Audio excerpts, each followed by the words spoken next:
Tu lui as déjà expliqué et tu te souviens très bien de la dernière fois où cette discussion elle est partie en travers. Alors cette fois, tu fais attention à ton intonation, à tes mots, à la manière dont tu commences cette conversation. Tu veux vraiment éviter que cela recommence comme la dernière fois. Mais c'est important que tu puisses lui dire. Et malgré tout cela, à la fin, tu ressors avec la même sensation. Tu as parlé, mais tu n'as pas l'impression d'avoir été entendu. Alors, quand le sujet ressort à nouveau, eh bien, tu recommences. Tu te dis que peut-être si tu expliques mieux, si tu reformules différemment, cette fois, ça va passer.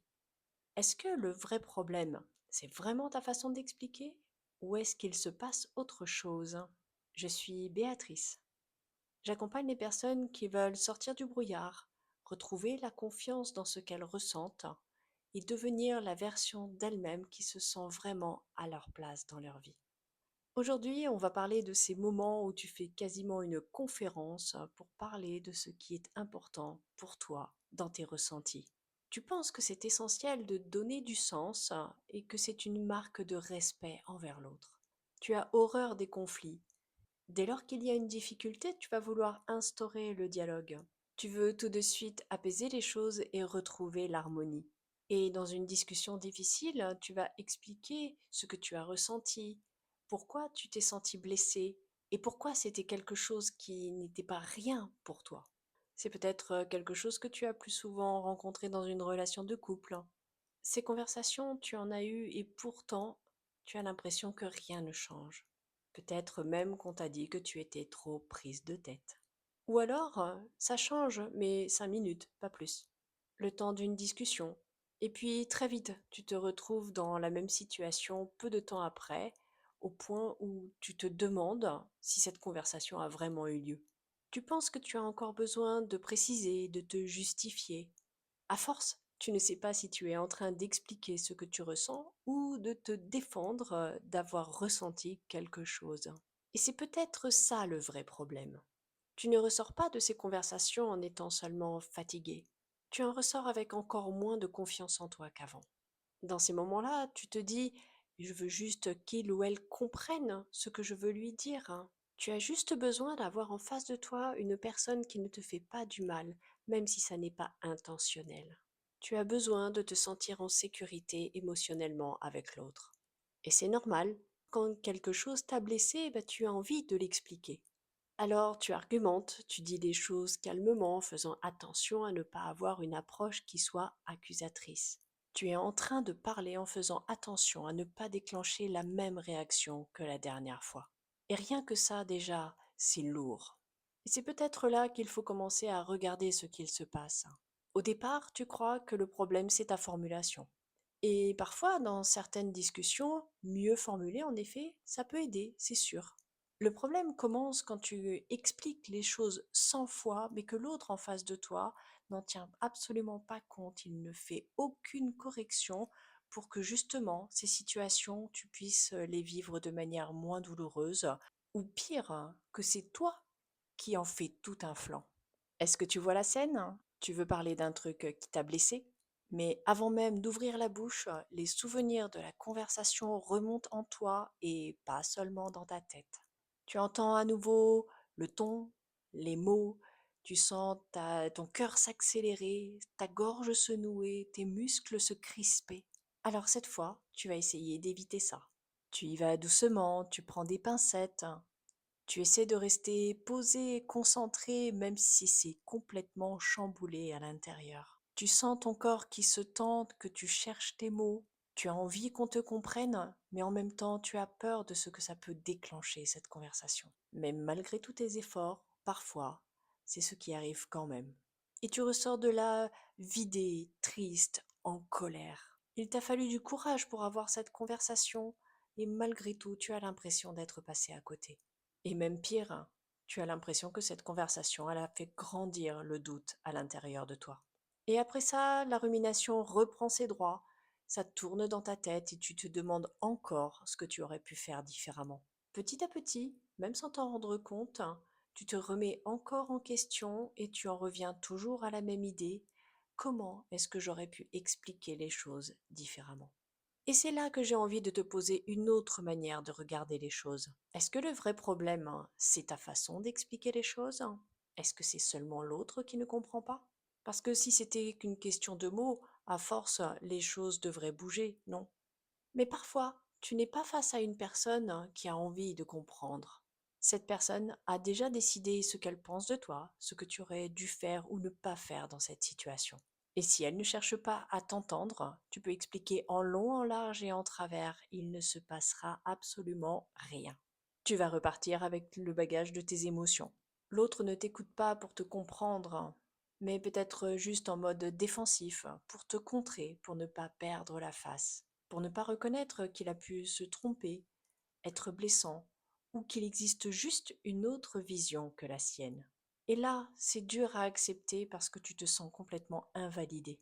Parce que de ton côté, en fait, si tu as cette attitude de discussion, de conversation ouverte, eh bien, c'est parce que tu attends la même chose de la personne en face. Tu es dans la bienveillance et tu cherches absolument à mettre de l'huile dans les rouages pour que les tensions, quand elles se présentent, elles soient apaisées. Et dans ces moments-là, continuer à te justifier peut devenir très coûteux émotionnellement. Parce que plus tu expliques, plus tu donnes des parts de toi à l'autre qui ne cherche pas forcément à les accueillir.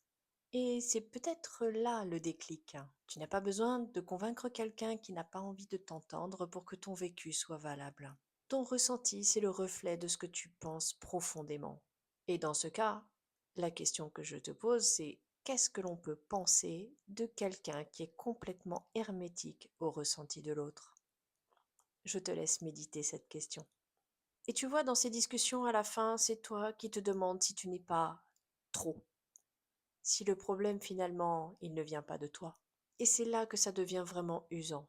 Dis-moi en commentaire si tu arrives à parler de ce que tu ressens sans avoir cette boule au ventre qui fait que les mots restent figés au bord de tes lèvres. Tu attends de l'autre qu'il te rassure sur ce que tu ressens. Et quand il ne le fait pas, eh bien tu te mets à douter de ce que tu ressens. Tu vas l'observer pour chercher une micro-réaction sur son visage, pour savoir si tu peux dire cette phrase ou alors s'il vaut mieux utiliser une autre tournure. Et tu finis par te déconnecter de toi-même. Et c'est là que cette boucle se ferme et recommence sans fin. Et la conséquence, eh bien, c'est que plus tu expliques et plus tu vas finir par douter de toi-même. Tu le vois bien, tu es complètement en insécurité à l'intérieur dès que tu essaies d'engager cette conversation. À chaque nouvelle conversation, ton corps, lui, il se souvient de ce qu'il a ressenti. Que ça n'a pas été simple, que la dernière fois, quand tu as commencé à parler, tu as dû finir par te défendre. Et là, ça n'est plus une conversation, c'est une épreuve. Une discussion saine, même si elle est difficile, peut te faire réfléchir, nuancer, ou même te confronter un peu. Mais elle ne devrait pas à chaque fois te faire douter de tes émotions. Tu as peur d'être ramené au rôle de celui ou celle qui exagère encore. Tu dois toujours prouver que tu n'es pas trop sensible, alors que toi, tu cherches juste à maintenir le lien. Et c'est là qu'il faut faire une différence très simple. Expliquer, ça ne devrait jamais être un problème. Tu peux tout à fait être à l'écoute de l'autre même si tu n'es pas d'accord. Chercher une validation, c'est très différent. Parce que dans ces cas-là, tu remets entre les mains de l'autre la validité de ce que tu vis, de ce que tu ressens. Et c'est souvent là que tu restes coincé. L'autre, finalement, tu lui donnes la permission de faire la pluie et le beau temps. Alors, peut-être que la véritable question, ce n'est pas comment est-ce que je peux expliquer mieux, mais qu'est-ce que j'attends vraiment de cette conversation?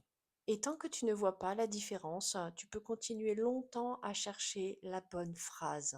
Tu peux croire que c'est un problème de communication alors que ça touche quelque chose de bien plus profond. Le sujet, c'est de ne plus perdre ta confiance dans ton ressenti, même quand l'autre ne valide pas tes émotions.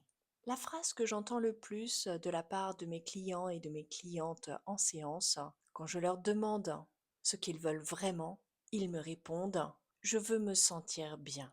Et dans ces conversations où ils ont dû s'expliquer, ils ne se sentaient vraiment pas bien.